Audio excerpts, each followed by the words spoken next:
Hey everybody, it's Gene Harris, your friendly neighborhood police chief for the city of San Gabriel, and I want to welcome you into the month of May. Happy Cinco de Mayo. You know that that's coming up, and we're going to have to celebrate that. But there's also going to be a whole lot of other events that the city is going to be putting on. So some of them will be in limited capacity, so I want to make sure to let you know to consult the city's website so that you can get information about all the wonderful things that are coming up this month, and make sure you participate. We look forward to seeing you out there. There are a lot of things moving forward as we get back into the school year and letting the students back into school. Please refer to each of the school districts for information on kids going back to school, and we're glad to get back to some sense of normalcy.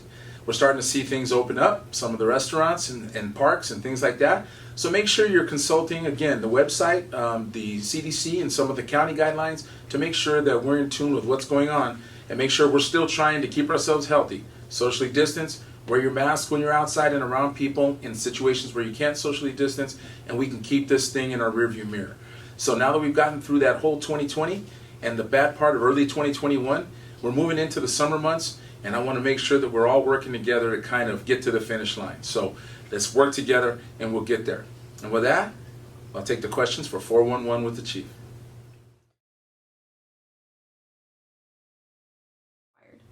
Yes, they are. Doesn't matter whether the paper or regular plates. The law requires you to have plates on the front and rear so they can be observed by law enforcement.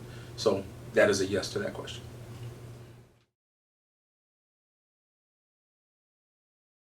Yes, will always be front and rear if you're driving on the highways.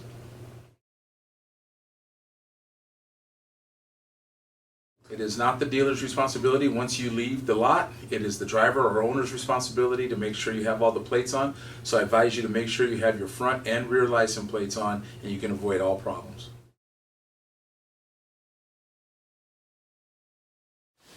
Hello, this is Greg DeVink, the Public Works Director and City Engineer for the City of San Gabriel, and this is the May update of 411 with the Chief, where I will discuss things that have been happening and what we're planning on doing in public works in the city of San Gabriel. Over the past month, we've continued on our normal functions of some potholes and picking up bulky items and trimming the grass at parks and trimming trees.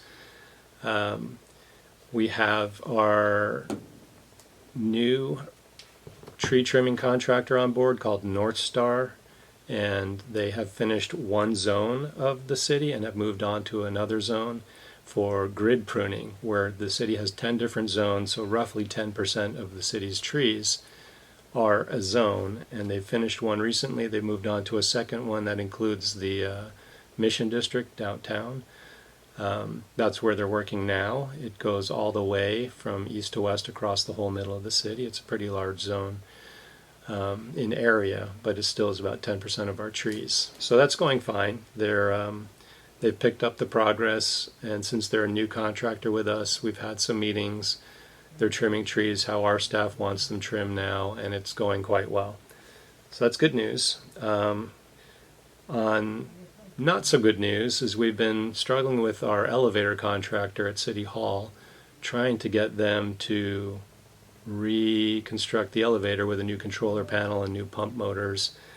We were hoping to do this over the very long City Hall shutdown, well, not shutdown to the public, where we aren't using the second floor for council meetings, and we have a chance of having them show up and do the work. The work itself isn't very long, but they're having a very hard time getting their proprietary circuit boards, and manufacturing has been affected with the COVID virus. And it's one company called ThyssenKrupp, who is the original manufacturer and installer of the system, and it is their system, so we can't easily go out and have other companies compete. So we hired them again after a competitive process, but they're struggling to get parts, and it's going quite long.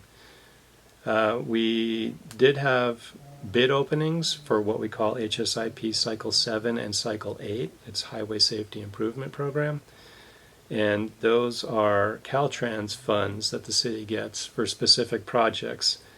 Cycle 7, which has intersection safety improvements at 4 different intersections, the bids came in $250,000 higher than what was allotted for it.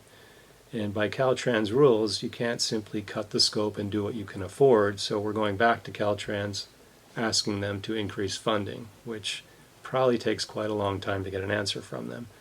Cycle 8 is some intersection improvements at San Gabriel and Roses, where we will be installing flashing overhead beacons. So someone walks up to the crosswalk, pushes a button, and signs over the driving lanes will flash, really highlighting to cars that someone is trying to cross the street. So that one is moving forward. It should be, it was awarded recently, and it should be in construction in the next few months. Poles typically take quite a long time to procure. In the world of our sewer lift station, we did have another issue where presumably a business flushed a lot of greasy rags, which got sucked into one of the pumps in the inlet tube and clogged it. And in the process of trying to flush one pump into the other pump to unclog it, a valve got stuck, and we had to call in consultants, and it was quite a frantic situation. However, it was remedied before we had any failure. But that lift station continues to be a weak spot in our entire sewer system, the biggest weak spot. And we are focusing on design improvements. We've already procured 3 large submersible pumps with choppers that will shred up rags rather than get blocked by them. They go in the wet well instead of up above, so they don't need to suck up a column of sewage, and so they're already naturally primed. They're always ready to go. And being down in the wet well, this may seem sort of gross, but the sewage is cold, so they're naturally cooled, which also helps improve their lifespan and performance. So in order to put them in, the existing lift station has too small a manhole at the top. It's a large diameter, it's 4 feet diameter all the way up to the top, and then it reduces to a 3-foot section with a manhole which is too small to get the pumps in and out. So our own staff is going to be digging down, removing the reducing cone, so it's less than a 5-foot deep excavation, and we are already ordering a new 4-foot hatch and a 4-foot section of concrete pipe. And we will be making the enlargement ourselves with our own staff. Then we will set up a large bypass system and drain the entire wet well with bypass pumps so no sewage is coming into the station. We'll clean out the wet well, and we're actually going to pour a sloped floor on the bottom, because right now it's flat and it builds up a lot of solids and that never make its way to the pumps. We'll be sloping the floor ourselves. We'll pump down, I estimate, about 11 yards of concrete, slope the bottom, and then we will contract out to install these new submersible pumps, a rail system, improve the telemetry, and possibly do some improvements in the dry well side with valves so we can recirculate it better.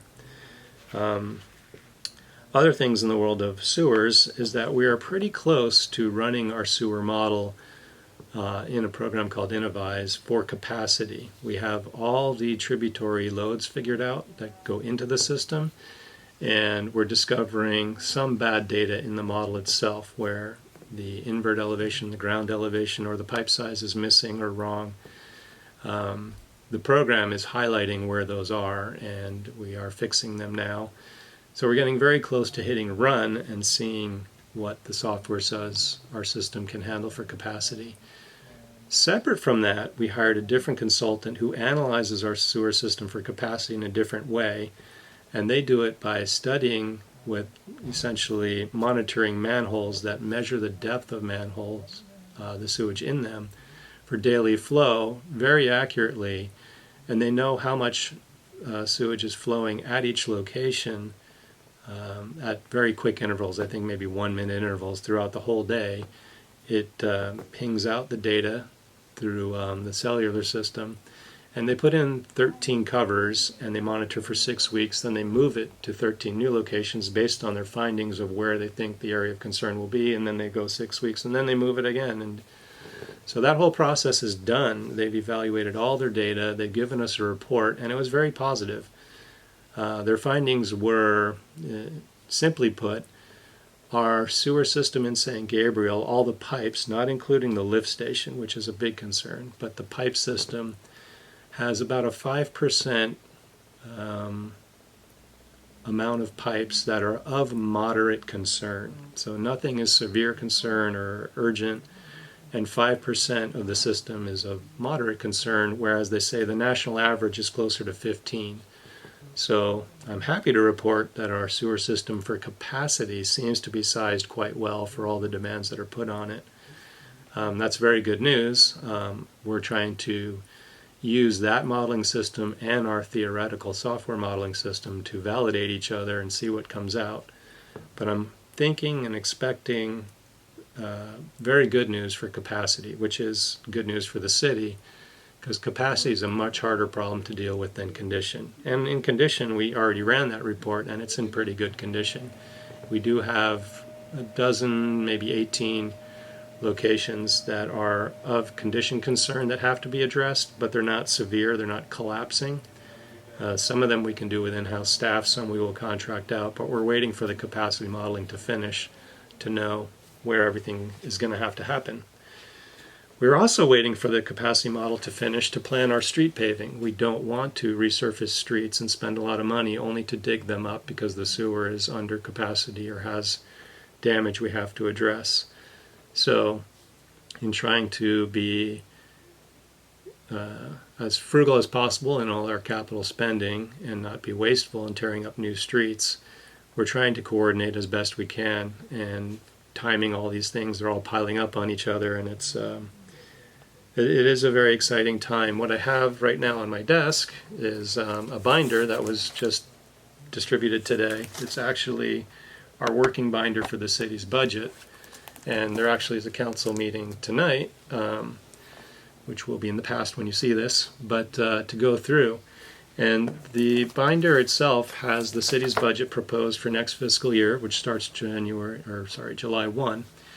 And the first half of the book is all the different departments and their spending plans to run the departments, and the end of the book is pretty much all public works and the capital improvement program.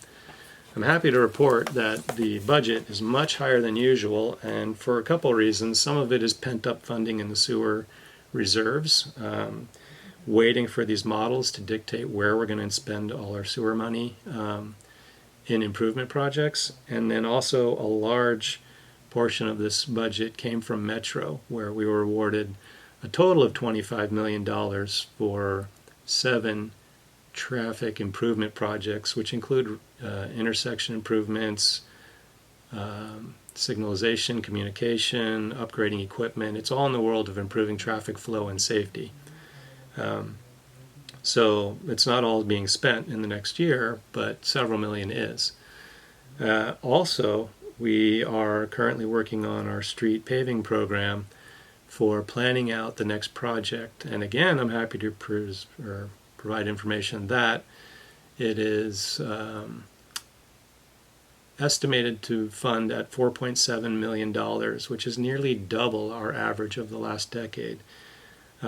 We do have some built-up funds. We're scrounging funds everywhere we can. We've applied for even additional grants. We were just awarded $250,000 towards recycled rubber in our pavement from Cal Recycle. That's new. We haven't really been using that in the past. So we are getting more money and planning more efficient projects, and we are going after much more of our worst condition streets with different pavement methodologies that are more affordable, and so we can get more done. I'm hoping to get an estimate of just over 10 miles of some of our worst condition streets. The biggest one being Las Tunas, so where it's not been paved in a very long time, from one block east or west of San Gabriel all the way to the Alhambra border. We're hoping to get that done. Ahead of that, we're going to have our own staff trench in some 4-inch communication conduit before we pave it, so that we can have a fiber connectivity system that actually will reach from Alhambra to San Gabriel along Las Tunas. And some of the Metro-funded work is going to do a lot of fiber connecting to that up and down San Gabriel, all along Valley, possibly Del Mar and Mission if we can afford those streets within the budget. So there's an awful lot going on in planning and construction, as well as our normal workload of what we normally do. So that is, I guess, my update for this month of 411 with the Chief. Thank you for your time and listening. That concludes the questions that we have for this month. I encourage you folks to participate in these virtual 411s. Hopefully we're going to get back to in-person 411s where I'll be able to see all of your smiling faces at the City Council on the first Wednesday of every month. But until then, please get involved. I'm here to answer your questions. I want to make sure that we are as transparent as possible and we can get to everything that you ever wanted to know about law enforcement and the police department in the City of San Gabriel. So we'll see you soon and good luck.